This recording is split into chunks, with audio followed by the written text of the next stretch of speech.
Et bien bonjour tout le monde. Aujourd'hui petite vidéo encore sur l'algèbre.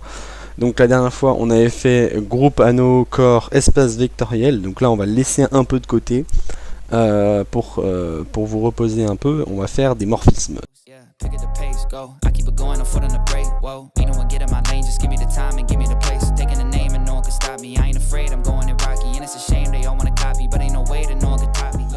Morphisme, ça fait peur, mais en vrai assez simple.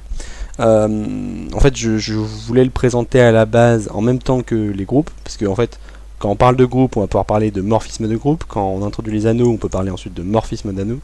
Mais je trouvais ça plus intéressant de le mettre dans une partie entière, à part. Donc ça va être assez court, mais il y a quand même 2-3 propriétés, parce que cette fois-ci, j'ai rajouté 2-3 petites propriétés. Donc pas juste les définitions, parce que c'est des trucs, c'est tellement des propriétés importantes que du coup, bah en fait, c'est à apprendre par cœur en fait. Enfin, c'est des propriétés qui nous aident à appréhender ce qu'on va faire en sup. Par exemple, juste sans spoiler, mais vraiment juste f injective équivalent à dire que quart de f égale le g, c'est super puissant. Ok, donc là vous savez pas encore ce que c'est si vous n'êtes pas intéressé à aux applications, morphisme, etc. Mais le fait de pouvoir dire que f est injective en caractérisant par le noyau de f, c'est super intéressant. Bref, ne nous spoilons pas plus que ça. Donc on part simplement des morphismes de groupe. Donc ça va être la partie la plus compliquée, parce qu'ensuite morphisme d'anneau c'est vraiment la même chose. Bon, voilà, il n'y a rien de très compliqué. En gros, on part d'un groupe G muni d'une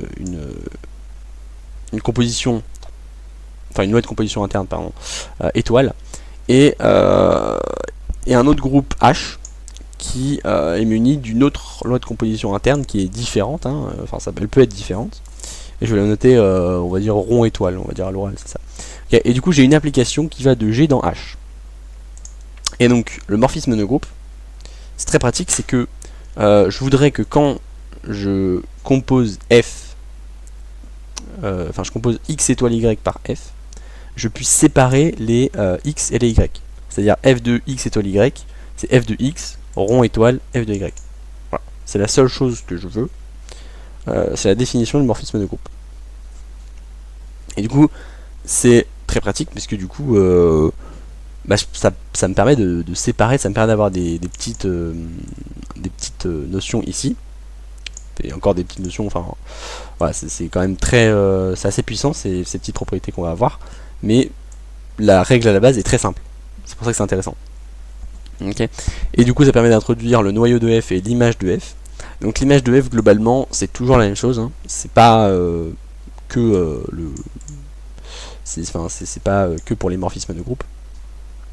En fait im de f c'est simplement quand on a f qui parle d'un ensemble G, im de f ça va être égal à f de G en fait. Ça va être l'ensemble f de G, donc ici en gros on prend élément par élément, chaque élément de x, on le compose par f, et voilà, et on le stocke dans un ensemble qui est appelé im de f. Donc là, toujours vrai, peu importe voilà, l'application, on peut appeler im de f. Alors que quart de f, c'est différent parce que ça nécessite autre chose que juste f et l'ensemble, ça nécessite un élément. Ici, donc là, je l'appelais EH, c'est-à-dire que c'est l'élément neutre pour H. Parce que H est un groupe, hein, ok, H rond étoile est un groupe, donc ça va être l'élément neutre pour rond étoile. Et du coup, ça nécessite quand même tout de suite un groupe. C'est pas, je peux pas définir quart de f pour n'importe quelle application. Il faut que voilà, ça ait du sens. Et du coup, c'est pour ça qu'on se place sur un morphisme de groupe. Mais donc le noyau de f, autant l'image de f c'est assez intuitif à voir directement ce que c'est, parce que comme j'ai dit, c'est juste on énumère chaque élément de G et on compose par f, on stocke dans un ensemble. Voilà.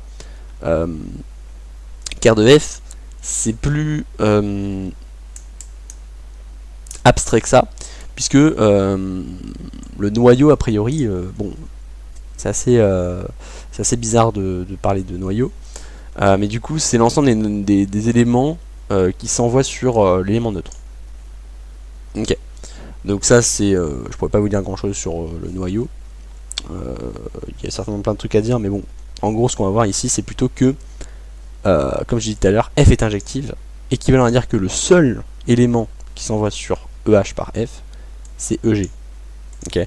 Donc en gros, plutôt que de l'injectivité, hein, je rappelle, alors c'est vrai que je l'ai pas précisé, mais l'injectivité,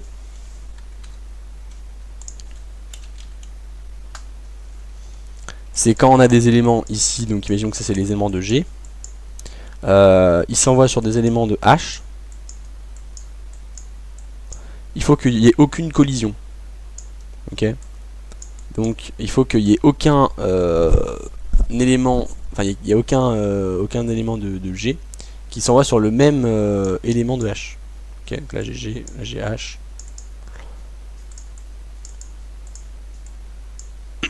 Là ça serait pas injective. Ça serait une application qui n'est pas injective. Donc voilà, tac. Tac. Voilà. Ok, ça c'est une application qui est injective puisque chaque élément s'envoie sur un truc différent.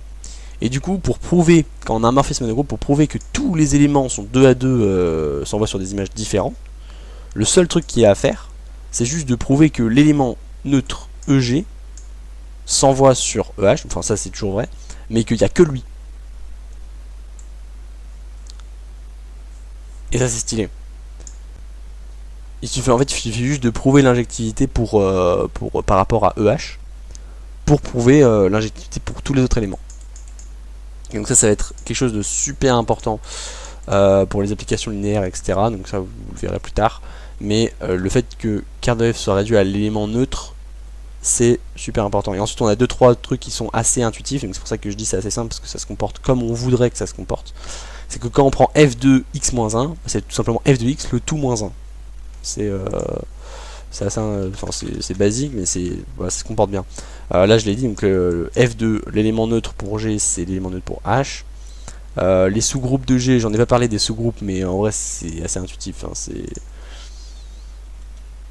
pas besoin de tout connaître non plus, mais ces deux propriétés, en gros, ça dit que quand f est un morphisme de groupe, ça va préserver un sous-groupe. Donc quand je vais composer un sous-groupe de G par f, je vais retomber sur un autre sous-groupe. Voilà, et ensuite là j'ai la surjectivité qui est pas super intéressante.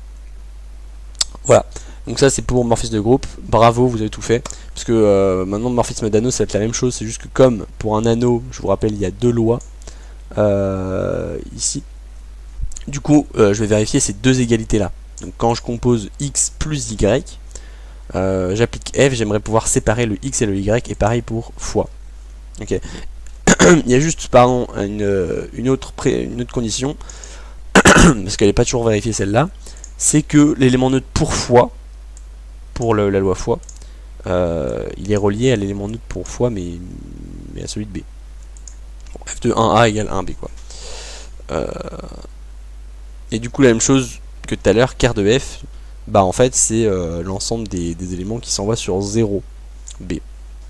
Donc, c'est pour ça que l'autre jour, je parlais de lois qui sont de plus en plus proches de ce qu'on connaît, c'est que le plus, le neutre pour plus est noté 0, et le neutre pour fois, il est noté 1. Parce que dans ce qu'on connaît, c'est toujours comme ça qu'on fait. Le 0, c'est l'élément neutre pour le plus, et le 1, c'est l'élément neutre pour le fois. Ça serait complètement con d'inverser les deux. Du coup, c'est pour ça qu'on utilise des lois qui sont reconnaissables, qu'on reconnaît. C'est parce que du coup ça permet directement de connaître l'élément neutre, enfin la loi par rapport à laquelle l'élément est neutre. Parce que 0 c'est neutre pour l'addition, mais c'est pas neutre pour la multiplication. Quand je fais 0 plus 1, ça revient bien à 0, mais si je fais 0 fois 1, ça revient pas à 1. Voilà. Du coup, d'où l'intérêt d'avoir des spécifications, enfin d'avoir des lois qui sont reconnaissables, qu'on connaît. Et du coup là j'ai mis les différents trucs, mais c'est toujours pareil, hein, parce qu'en fait on voit qu'un morphisme d'anneau, ok, j'ai 7 conditions ici, là j'ai 2 anneaux, et du coup comme A plus et B rond plus sont des groupes, bah ici j'ai exactement la définition d'un morphisme de groupe. C'est pour ça que je disais, une fois que vous avez le morphisme de groupe, vous avez tout, parce que ici c'est dans un morphisme d'anneau, on a un morphisme de groupe. Et du coup c'est pour ça qu'on retrouve ces différentes propriétés ici, en fait elles sont déjà au-dessus en fait, hein. Elles sont déjà notées, c'est juste c'est redondant de noter ça. Voilà, c'est juste que du coup on va rajouter une autre condition pour le fois cette fois-ci, puisque comme on est dans un anneau, on a une deuxième loi, donc il faut rajouter des conditions en plus, etc. Mais ici, on a déjà un morphisme de groupe, donc on va pouvoir faire toutes les choses qu'on connaît sur un morphisme de groupe. Ça c'est stylé. Voilà. Et ensuite, du coup, juste petite notion, petit moment vocabulaire. Isomorphisme. Iso, c'est quand c'est bijectif. Ok. Et endomorphisme, c'est quand ça va d'un ensemble dans un autre ensemble, dans le même ensemble. Voilà. Donc voilà les petites propriétés de morphisme de groupe, c'est extrêmement intéressant. En vrai c'est vrai que c'est con parce que j'ai pas mis beaucoup d'exemples, mais en vrai je pense que vous pouvez facilement trouver des exemples sur internet. Là c'est vraiment le but, c'est d'avoir une sorte d'intuition de ce que c'est. Donc la prochaine fois on va faire les familles de vecteurs, donc ça je pense qu'il faut vraiment l'appréhender, c'est super important, mais il faut vraiment l'appréhender de manière intuitive pour bien comprendre ce qui se passe.